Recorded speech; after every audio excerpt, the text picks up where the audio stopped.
Alright, let's solve this now. So we know what to do in the first part. We just multiply above and below by the conjugate of the denominator. So that's 1 plus 3i over 3 plus I times 3 minus I over 3 minus I. So on the top, that's 3 minus I plus 9i plus 3 all over 9 plus 1. So that's equal to 6 plus 8i over 10, which is 3 over 5 plus 4 over 5i. And the modulus of that number is square root 9 over 25 plus 16 over 25, which is 25 over 25. It's just 1. So they did that on purpose. So that's A taken care of.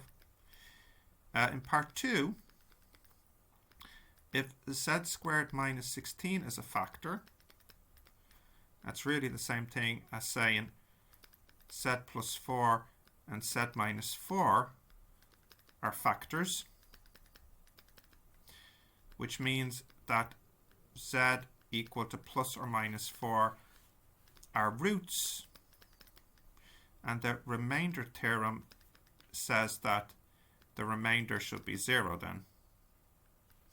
So if you check z equal to 4, you get 64 plus 16 times 1 plus I minus 16 times 4, which is 64,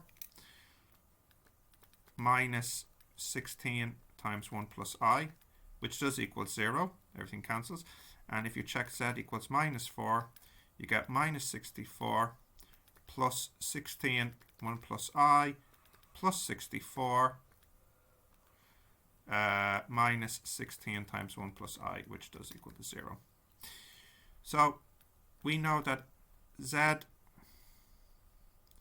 squared minus 16 times z minus alpha, they're the factors, and that should equal what we have in the question, z cubed plus blah blah blah minus 16 times 1 plus I.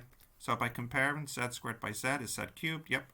And then looking at the backs, we get 16 alpha should equal minus 16 1 plus I, which means alpha, that missing term here, to let us find the last root, that is minus 1 plus I. So the roots are 4, minus 4, or minus 1 minus I then.